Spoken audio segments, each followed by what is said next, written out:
Globalization. A clash of civilizations or a great hoax? After the fall of the Soviet Union, the West declared its final victory. And the concept of the clash of civilizations emerged to justify the confrontation with Islam. But does globalization mean dialogue or domination? Why is Islam portrayed as a threat while it stands against injustice? And who benefits from fueling conflicts? Discover the truth now.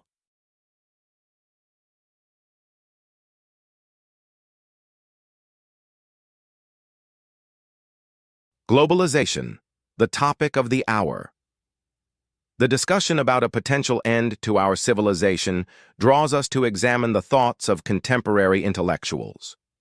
In 1993, Samuel Huntington, a professor at Harvard University, published a widely recognized and highly controversial article in the American journal Foreign Affairs. The article, titled "The Clash of Civilizations and the Remaking of the World Order," addressed globalization and the triumph of capitalism, presenting it as the desired model for a new global civilization, particularly after the fall of communism and the collapse of the Soviet Union. The Bolshevik Revolution, which was meant to serve the oppressed classes, workers and peasants, through a dictatorship of the proletariat, ultimately failed. It was replaced by a new dictatorial system, liberalism, which now dominates the world under what is referred to as the New World Order, led by the United States. This perspective influenced the Japanese-American researcher Francis Fukuyama to propose the idea of the end of history, asserting that Western civilization had triumphed over all other civilizations and ideologies, making it the only prevailing civilization. Within this framework, Huntington introduced the clash of civilizations theory, which posits that the future will be shaped by conflicts within civilizations, categorized into three broad types: religious wars, ethnic conflicts, and cultural struggles, essentially historical animosities. Regarding Islam's position among these conflicting civilizations, Huntington asserts that Islam will be at the forefront of these clashes and will inevitably collide with Western civilization. He argues that there is an undeniable Islamic resurgence asserting itself on the international stage.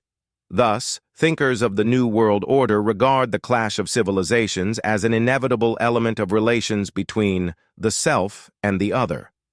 This theory constructs religious values as a fundamental component of civilizational conflict, emphasizing differences between religious doctrines rather than fostering interaction and dialogue among them. It rejects the idea of interfaith dialogue and instead imposes cultural hegemony based on ethnic foundations. Consequently, it promotes the racial fragmentation of societies under the guise of religious identity, using mythical narratives as a framework to impose cultural dominance. This approach ultimately marginalizes the other, excluding them from exerting any significant influence. Globalization, in this context, seeks to dismantle the internal heritage of each nation, heritage that defines its uniqueness and identity, while making subjugation appear as an inevitable fate. It establishes a singular civilization that negates diversity within the global civilizational system, carrying an inherent hostility toward Islam and denying the legitimacy of other cultures. What we read in Western media about the dialogue of civilizations and globalization is, in reality, nothing more than illusions.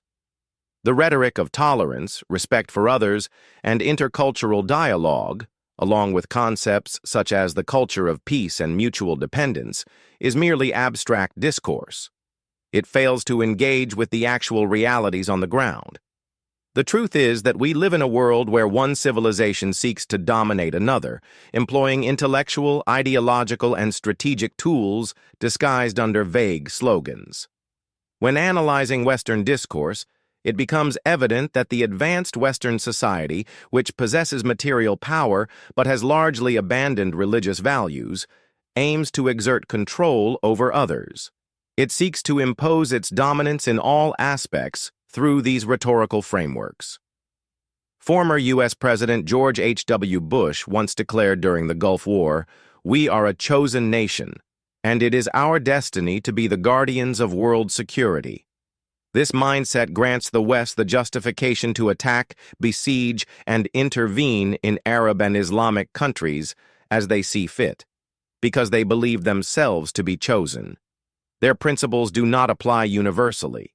Human rights, in their view, are exclusive to them, while others are denied these rights. They claim guardianship over the world, expecting obedience in return.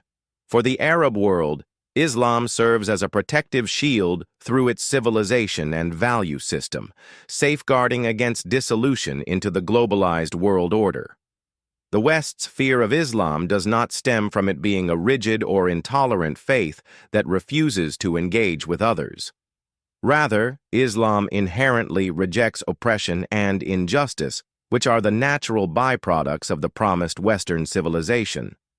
This concern is echoed by Robert Kaplan, an American expert on Third World affairs, who states, "Islam, due to its absolute support for the oppressed and disenfranchised, is the most attractive of religions. This globally expanding faith is the only one prepared for confrontation and struggle." This is the true source of the West's anxiety about Islam, particularly in the United States, which champions the ideology of the promised Western civilization, not for the betterment of humanity, but for further oppression, injustice, and global hegemony. Muslims did not adopt a hostile stance toward the West until their lands were invaded, their dignity violated, and their resources plundered during the 19th century brutal colonial campaigns that spanned 2 centuries. Campaigns whose remnants continue to manifest today in the form of aggression, control, and dominance. The United States actively stokes fear among European nations regarding Islamic civilization, reviving religious animosities rooted in the Crusades to prevent Europe from emerging as a future global competitor. This strategy ultimately aims to secure U.S. supremacy over the world's resources and power structures across all levels and domains.